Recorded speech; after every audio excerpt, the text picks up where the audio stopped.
Now, the Bots film, features No Grudge and Bots, and also Fast Forward. The film features you walking down the aisle at your wedding, but then it takes a little bit of a turn. Yes. Care to explain exactly what was going on there?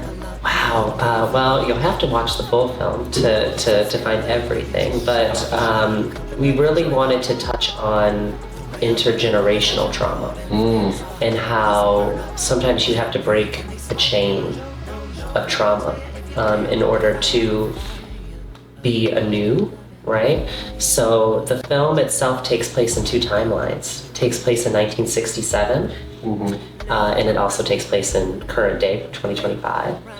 And I do walk down the aisle, and I do some crazy shit. Beautiful bride. At the end, thank you.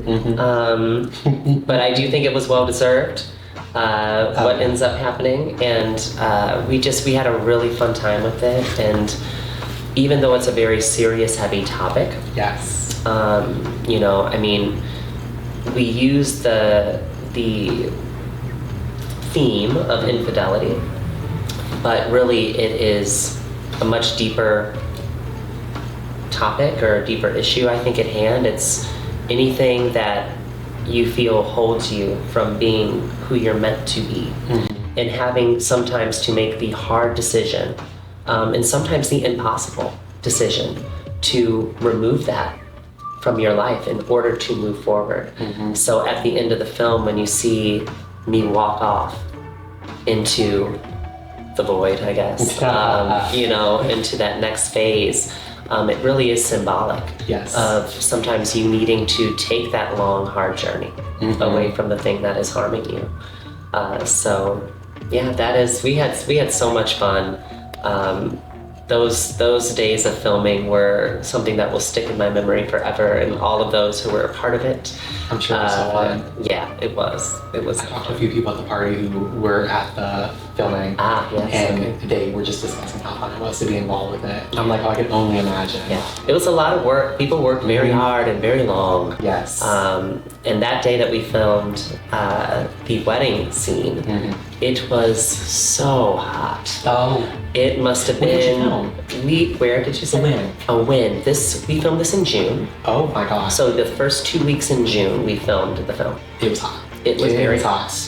And it was a beautiful day. I mean, it made for beautiful visuals. Yes. But it was rough. So when you see, anytime that camera went off, there were umbrellas, there were fans, there were you know, people sweating and trying to contain. It was a lot. But the blood is real. We did it, and we committed, and it turned out beautifully. So we're very proud of it. Yes. That's also the beauty of an accompanying film to the music, because music is so subjective, right? You can, listening to it can apply to me in such a different way. But then when you do the accompanying film, it's like that little extra added touch. It gives you a peek inside the artist's mind. So I think it's amazing that you did it and you took it that direction. I'm a very visual person. Muso, my amazing dear friend and co-star and featured artist on the song, is so visual, and she has a mind and a brain that just astounds me, and she can come up with just the coolest shit. And you know, she was the one who came up with the idea of the wedding, because that was not the route we were originally thinking. And when she mentioned it, I don't know, it was just the wedding did so well. It did. That was it. The wedding is what it was meant to be. I will say, you know, once that was brought to us, it made perfect sense. But this had so much more meaning, and it told the story so wonderfully. So, I mean, there were so many people, Jonathan Woods and Chris Adams and Marcy Abramovitz, and I mean, there's just so many people that put their brains together to create this. And then once we had this idea, we took it to this incredible crew, you know, Kimmy and Bruce and Karima and Mark and Mac and all these incredible people that were able to make this happen. It just astounded me. It was amazing. Amazing. Yeah.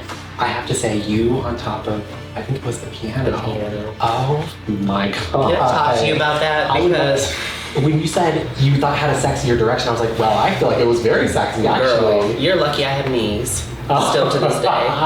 You were crawling on it, weren't you? I was so... I don't think we could have anticipated just how uncomfortable that was going to be. It looked incredible. You did not look uncomfortable at all. Well, thank you. It was all leg. Thank you. Mm-hmm. Legs.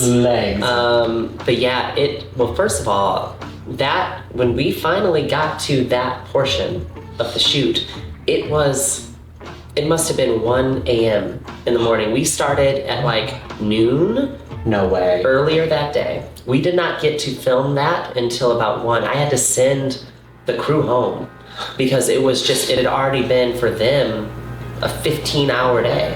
Oh. And so, but we were committed, we were gonna do it. So we did the big changeover and the makeup and the hair and got into the outfit, and I got on this piano and I was already exhausted, as you can imagine. And I didn't realize I have bony knees. Oh. And that is a bone. It's a bone. Is a bone. And I got on top of that bony ass piano. Hard surface. And notoriously so. And you had the directors there. You had Marcy and Musso there. And everyone's trying to hype me up, right? Everyone's like, this is the performance. You gotta give it. You gotta, we wanna see movement and we wanna see all those things. And I was so ready to give it. And during that first take, I was like, oh my God, ow.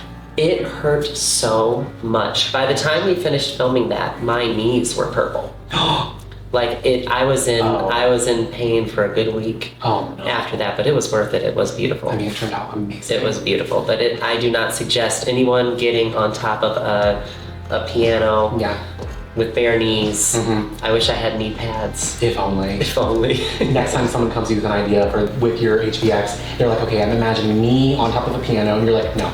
If you don't come with knee pads, the answer is no. No. Right. Liability. Not again.